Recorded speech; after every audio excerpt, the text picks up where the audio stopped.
भारत देश की रक्षा करने के लिए अब आ गया है एक ऐसा जंगी जहाज जिसमें 30 से अधिक एयरक्राफ्ट एक साथ खड़े हो सकते हैं और किसी भी प्रकार की युद्ध की परिस्थिति में उन्हें उड़ान भरने में किसी भी प्रकार की दिक्कत नहीं होगी और समुद्र में रक्षक के तौर पर हमारे भारत देश की रक्षा करने के लिए अब आ गया है भारत का स्वदेश में ही निर्मित आईएनएस विक्रांत, जिसका पुनर्जन्म हुआ है 25 वर्षों के बाद।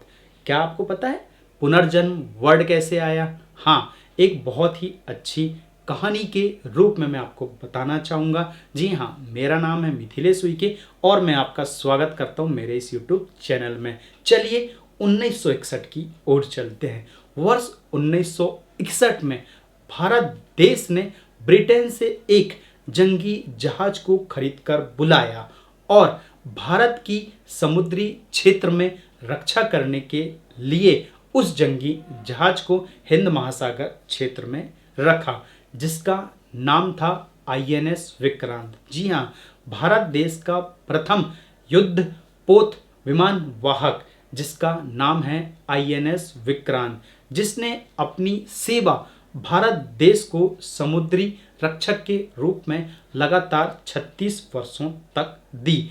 31 जनवरी 1997 को विमान वाहक पोत आईएनएस विक्रांत का रिटायरमेंट हो गया नौसेना से।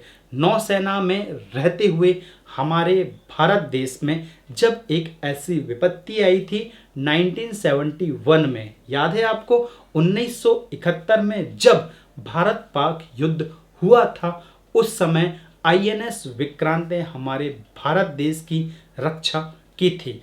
उस समय भारी जो आक्रमण हो रहे थे उनसे बचाव के लिए हिंद महासागर में ढाल बनकर यह आईएनएस विक्रांत खड़ा था और पाकिस्तान की एक पनडुब्बी जिसका नाम शायद आपने सुना होगा, गाजी पनडुब्बी, जिसे नष्ट करने में पूरा सहयोग और योगदान है किसका? आईएनएस विक्रांत का। और आईएनएस विक्रांत ने लगातार भारत को अपनी बेहतर सर्विस दी और भारत के लिए एक ऐसा विमान वाहक पोत सिद्ध हुआ जिसने भारत को हमेशा भारी आक्रमण से बचाया है।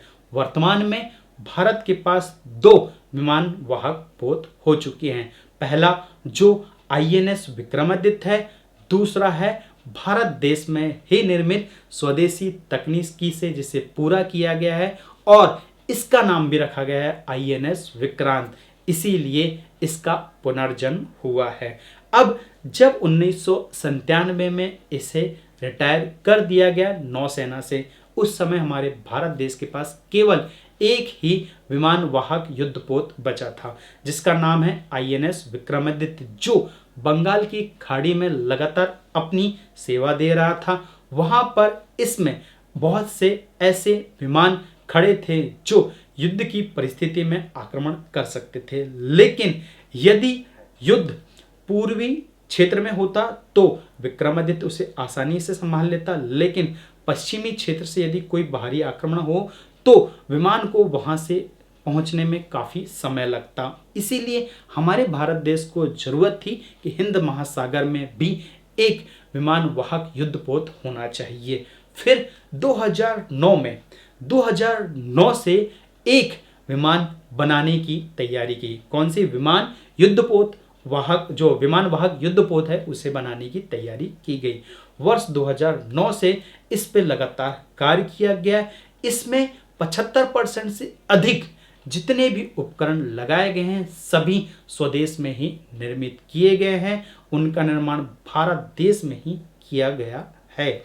आईएनएस विक्रांत जिसे बनाने में कुल 13 वर्ष का समय लगा और 2 सितंबर 2022 में प्रधानमंत्री नरेंद्र मोदी की अध्यक्षता में कोचिन शिपयार्ड से इसे नौसेना को सौंप दिया गया और इसका जलावतरण किया गया 2 सितंबर 2022 को।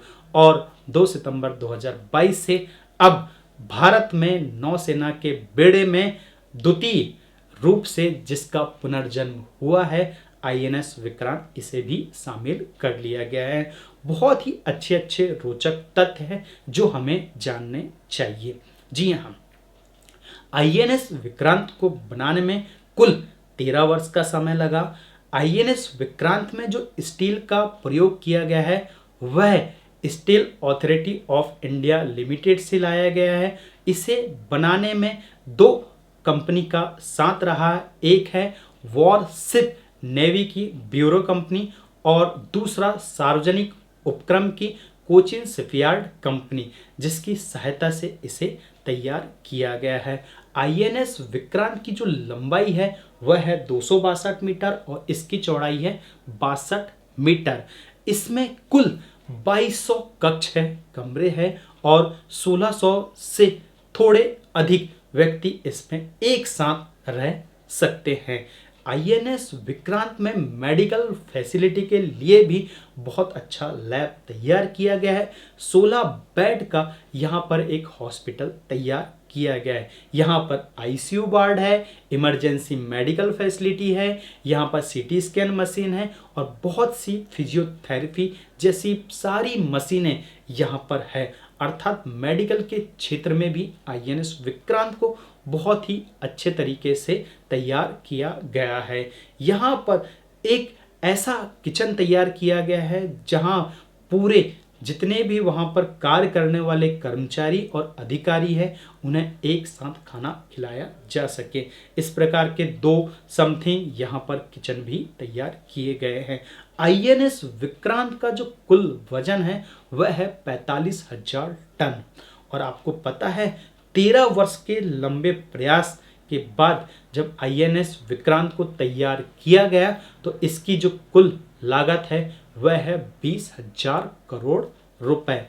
इस प्रकार से INS विक्रांत को तैयार किया गया है।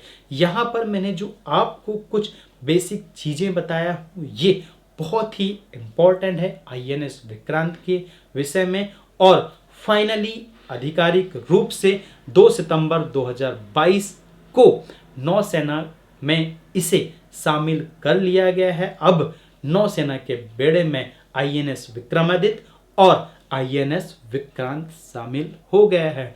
25 वर्ष के बाद जिस विमान वाहक युद्धपोत को शामिल किया गया है नौसेना में, इसका पुनर्जन्म है, क्योंकि इसके पहले भी INS विक्रांत ने अपनी सेवा लगातार 36 वर्षों तक दे चुका है। अब किसी भी प्रकार के बाहरी आक्रमण से आसानी से भारत की रक्षा कर सकता है। अब भारत उन चुनिंदा देशों की श्रेणी में शामिल हो गया है जिन्होंने अपने युद्धपोत तैयार किए हैं। चीन, फ्रांस, ब्रिटेन, UK, अमेरिका, इस प्रकार के जो देश है उन देशों की श्रेणी में अब भारत भी आ गया है। मेक इन इंडिया प्रोग्राम के तहत अब हमारे भारत देश में भारत की तकनीकी, भारत का कौशल, भारत का ज्ञान और इसी प्रकार से तैयार किया गया है विमान वाहक युद्धपोत जिसका नाम है INS विक्रांत।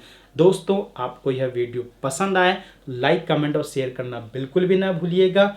और इस वीडियो को अधिक से अधिक अपने दोस्तों के मध्य इसीलिए शेयर कीजिए, हो सकता है आपके शेयर के कारण किसी न किसी दोस्त का फायदा हो सके।